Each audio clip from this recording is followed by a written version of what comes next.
Noruega y Rusia habían cazado hasta 100.000 ballenas azules al año. En 1970 pudieron matar solo 23.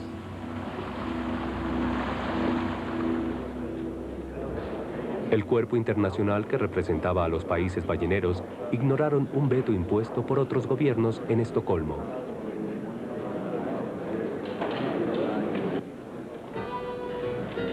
De manera que un grupo formado recientemente se dedicó a enfrentar a los balleneros. La Paz Verde está navegando. Están más locos que una cabra. Se lanzarán al gran océano en una barca vacía. Probablemente se marearán o se quedarán ciegos. Probablemente se drogarán o al menos enloquecerán. ¿Y qué es una ballena? Sino un gran pedazo de carne. Piquémosla, apuñalémosla y dejémosla sin aliento.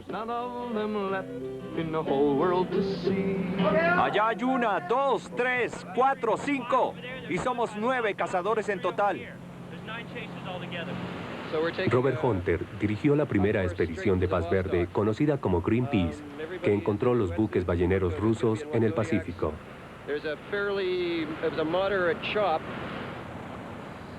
Nos colocamos entre el arpón y las ballenas. El plan era simple, hacer nosotros las veces de escudo, de manera que los hombres no pudieran disparar directamente contra las ballenas. Se trataba de arpones explosivos de 250 libras con un cable de acero, de modo que obviamente al disparar ellos cerca de nosotros estábamos corriendo un gran peligro. La única arma con la que contaba Greenpeace era una filmadora. El buque de los cazadores se acercó tanto como le fue posible a las ballenas que huían. Cuando se disparaba un arpón a la cabeza de una ballena y explotaba, Robert sabía que Greenpeace tenía las imágenes que necesitaba. Mi idea era que si captaba una imagen y la transmitía por los medios de comunicación a las mentes masivas, básicamente se podía bombardear tales mentes con nuevas imágenes que crearían nuevas formas de ver el mundo. Y la imagen de ballenas pequeñas contra máquinas balleneras gigantes era una bomba mental. ¿Por qué matarlas si es como matarnos a nosotros mismos? Es como si el mundo nos matara. Son criaturas buenas, no le hacen daño a nadie, quieren vivir. Aunque Paz Verde o Greenpeace y los Amigos de la Tierra tuvieron éxito en cuanto a que la gente se involucrara en la situación crítica de criaturas exóticas en lejanas partes del mundo, había otras amenazas más cerca de casa.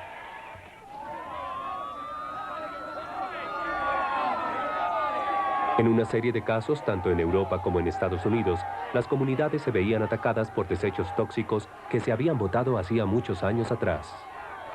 La parte alta del estado de Nueva York fue el escenario de una lucha épica para que actuaran las autoridades. Controlen a esa gente, están matando bebés ballenas. O de lo contrario, esta gente volverá a sus casas a vivir como si nada pasara. En la década de los 40, una compañía química enterró 20.000 toneladas de desechos tóxicos en terrenos vecinos a su planta, en un lugar mal llamado Canal del Amor. Sobre ellos se construyeron casas y escuelas. Luego, a finales de los años 70, los tambores de acero comenzaron a oxidarse y el veneno comenzó a filtrarse del suelo para entrar a las casas. Para madres como Louise Gibbs, las consecuencias fueron horribles. Cuando nos mudamos al Canal del Amor, con mi hijo Michael, que tenía 1 año de edad y perfectamente sano, no había nada extraño en mi niño. Y en 5 años de cuando me mudé y descubrí el Canal del Amor, a Michael le dio epilepsia, sufría crisis del gran mal. Caía al suelo y allí se quedaba convulsionando. Le apareció una enfermedad hepática que requirió 2 cirugías para su corrección. Tenía asma severa. Todo eso en un niño de apenas 5 años de edad. Lois Gibbs se encontró liderando a un grupo de residentes que luchaba para persuadir al gobierno para que les diera nuevas casas. Solo pasé la palabra a los demás.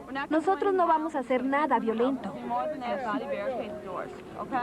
Las mujeres se enfrentaron a retrasos repetidos y finalmente tomaron una acción directa. Encerraron a los oficiales como rehenes.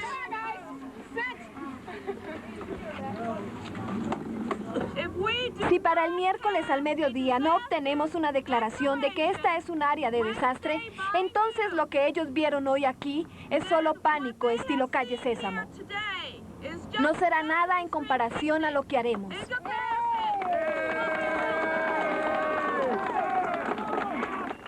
El miércoles al mediodía, yo estaba sentada junto al teléfono rezando.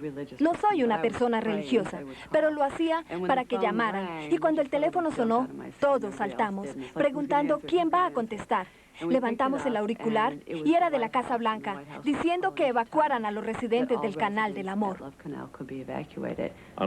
En el Canal del Amor, señor presidente, ¿qué puedo decirle? Nueva York lo ama. Cuando el presidente Carter conoció a Louis Gibbs, los movimientos ecológicos populares alcanzaron una nueva posición. A finales de los 70, las campañas de las masas estaban asegurando resultados en todo el mundo occidental. En Alemania, el movimiento verde atrajo tanto soporte que pronto entró a formar parte de las corrientes políticas. En Europa, Japón y Estados Unidos, se aprobó la ley que estaba teniendo un efecto visible, y la industria comenzó a jactarse. Las calderas de la estación de energía de Easy en Billingen, que alguna vez utilizaron diariamente 3.000 toneladas de carbón, actualmente emplean gas limpio que no contamina, gas natural. El humo, el dióxido de sulfuro, la basura y el polvo están totalmente eliminados. La planta de acero de Gary, Indiana, en los Estados Unidos, ha aceptado tomar varias medidas para eliminar todos los contaminantes que ha estado arrojando en el extremo sur del lago Michigan durante años. A pesar de que algunos hombres de negocios anunciaban sus logros, otros comenzaron a sentir que las cosas habían llegado demasiado lejos. Bueno, desde mi punto de vista muy personal, esto era un desastre total. Es decir, cómo alguien que lucha por la industria carbonera se convierte en un desastre absoluto, porque toda la gente que había hecho algo en pro de las organizaciones ecológicas se encontraba ahora en el poder. Fue con esas personas que tuve que hacer mi petición en nombre del carbón. Fue algo terrible. En las mañanas no me quería levantar para asistir al trabajo. Esos hombres eran extremistas de la ecología. No había ningún equilibrio. La limpieza afectó los empleos. En Tacoma, al noroeste de Estados Unidos, se cerró una planta fundidora de cobre debido a que se temía que estuviera echando arsénico en la atmósfera. Entre los cientos de trabajadores que quedaron sin empleo, como Chuck Donahue, había poca aprobación de la causa ecológica. Todo se reduce a lo esencial y a los ecologistas. Las agencias protectoras del medio ambiente y demás llegaron, atacaron, y eso nos costó nuestro sustento. Y aún muchos todavía no encontramos trabajo. Hay gente de la fundidora que no ha trabajado un solo día desde que se cerró la fundidora. Es verdaderamente una desgracia. En los años 80, se vio una reacción violenta en contra de un movimiento que había alcanzado tanto en tan poco tiempo. El nuevo presidente de Estados Unidos se mostraba escéptico. A veces sospecho que quienes luchan a favor de los intereses ecológicos sienten que deben mantener a sus constituyentes entusiasmados o podrían perder su empleo. El presidente Reagan pensaba que la preocupación por la naturaleza había ido demasiado lejos. ¿Hay extremismo ecológico? Si lo hay, no creo que quedarán satisfechos sino hasta que la Casa Blanca se vea como un nido de pájaros. Cuando Reagan llegó al poder, teníamos gente más de acuerdo con nuestro punto de vista, un punto de vista equilibrado. A mí no me importaba levantarme en la mañana. Incluso llegaba de un salto al trabajo porque estaba hablando con gente que escucharía mi historia. Y quizás hasta nos tomarían en cuenta para tomar una decisión. De modo que fue una época mucho más feliz para mí. Pero justo cuando la marea ecológica podría haberse retrocedido, una nueva serie de desastres horrorizó al público.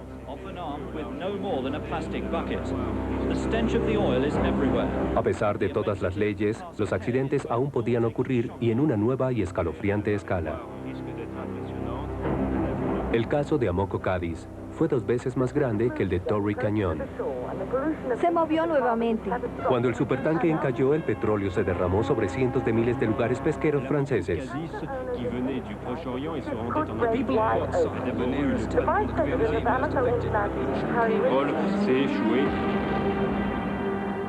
Una explosión en una planta química en Suiza no solo afectó a la ciudad de Basilea. Los mortales agentes químicos llegaron al Rin y envenenaron los peces desde Alemania hasta Holanda. Eh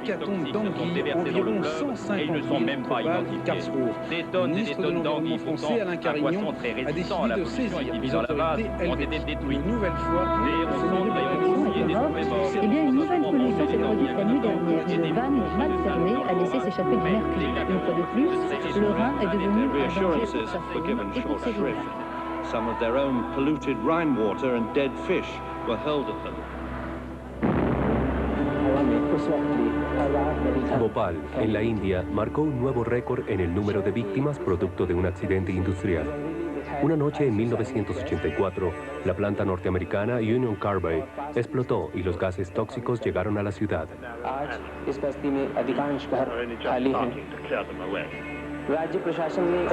¿Por qué se permitió que esa fábrica estuviera ubicada en un área urbana de los suburbios abarrotados de gente? Los residentes habían estado protestando en su contra durante largo tiempo, pero las autoridades locales no hicieron nada al respecto. Más de 2.000 personas murieron inmediatamente y hasta 20.000 quedaron ciegas o gravemente incapacitadas. Bano Chashar logró escapar, pero otros miembros de su familia fueron afectados. Mi hermana Yamila llevó a mi hijo y a mi suegra al hospital. Yo acudí presurosa, pero cuando llegué mi hijo había muerto. Grité con angustia y dolor. Mi único hijo estaba muerto, pero sabía que tenía que dejar de llorar. La gente decía que nos evacuarían debido al gas tóxico. Lo que más temía la gente era un accidente nuclear.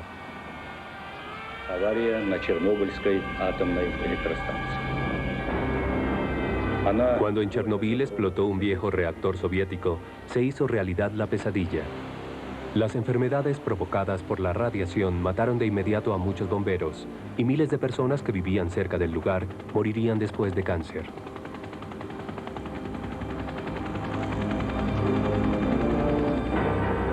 Pero el daño fue más allá de Ucrania. La precipitación radiactiva llegó a muchos lugares de Europa, afectando a la gente y a los animales desde Italia hasta Gales. Muchos animales estaban contaminados y no se podían comer.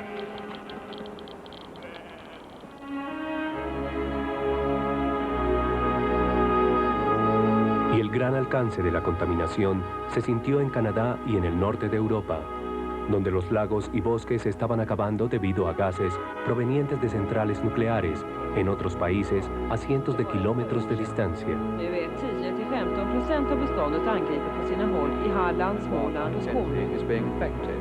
En Gran Bretaña, la Junta Generadora de Energía Eléctrica produce cerca de la mitad del dióxido de sulfuro arrojado en la atmósfera, que luego se convierte en lluvia ácida. Vale la pena guardar unos peces al final del día porque son pocos en relativamente pocos lagos de toda Europa y se invierten millones de libras aumentando el costo de la electricidad hasta el 15 o 20%.